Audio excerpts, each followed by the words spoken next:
Chances are the majority of you watching this video are familiar with the Seagull 1963. This watch has become sort of a rite of passage for watch collectors because there's a good possibility that you've actually owned one, currently own one, or have considered purchasing one at some point, especially if you got into watch collecting, say, since the pandemic. Because there's been a lot of talk about this particular watch on many blogs, many YouTube channels. I'm guilty of it as well, right? I've already done a full review of the Seagull 1963. This is my watch I've had for quite some time now. But I kind of wanted to go back to it because I think it's overlooked in a lot of ways, but loved in others, and that's why it makes its way into so many watch collectors' collections. Because everyone admires the movement, right? It's that movement that was originally developed in Switzerland, the Venus 175, I believe it was, that was then sold along with the machinery required to make it to the Chinese. They bought the rights to it. That found its way into this watch first, back in 1963.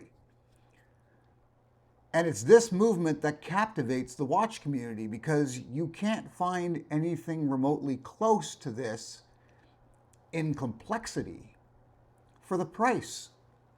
And that's what grabs us.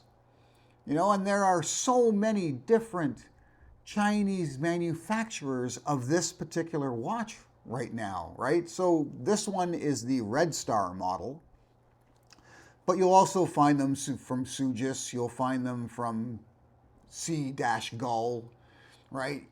You have the kind of official models that are available at a premium price, but I wouldn't spend the additional dollars for it because they all essentially look the same.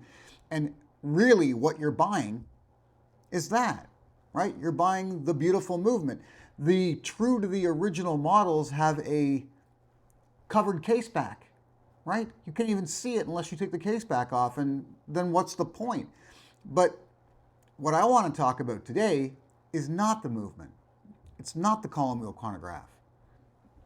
It's the fact that this watch is a beautiful watch, well proportioned, that fits the majority of wrists, both men and women alike, with a great sort of color combination that is subtle but catches the eye. It's a beautiful watch.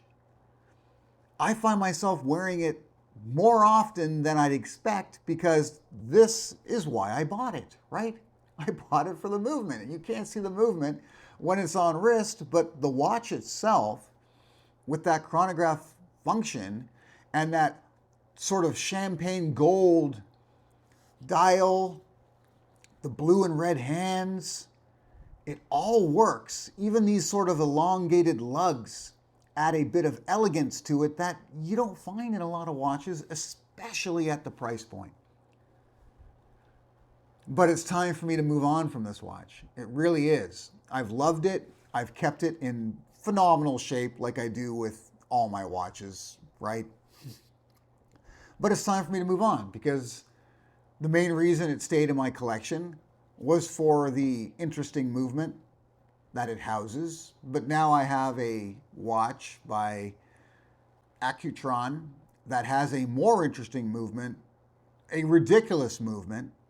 So it kind of fills the space that this watch was occupying. So it's time to move on from it. So this will be one of the watches I'm looking to part with at the Toronto Timepiece Show.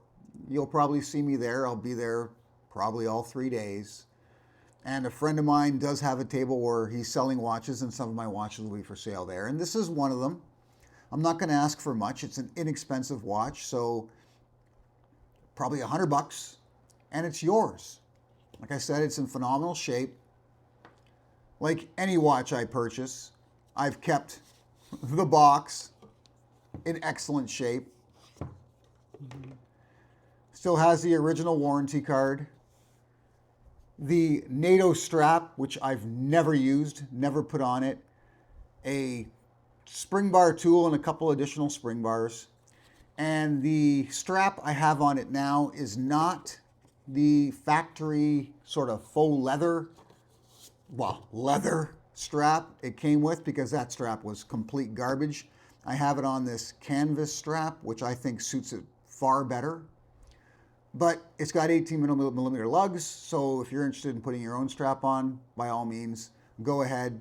This is a quick release strap, so it's easy to change out. But yeah, I'm finally going to let go of it. But like I said, this is one of those watches that goes through a lot of watch collectors' collections. Sometimes it remains, sometimes it moves on. It's time for me to let it move on, but I hope somebody gets it and enjoys it as much as I did. If you haven't yet, please subscribe to the channel. Help us grow. When we hit 5,000 subscribers, we're going to do a watch giveaway. We have both a his and hers Seiko that we're looking to give away. And if you're one of our subscribers, when we hit 5,000, you'll have an opportunity to win it. Till next time.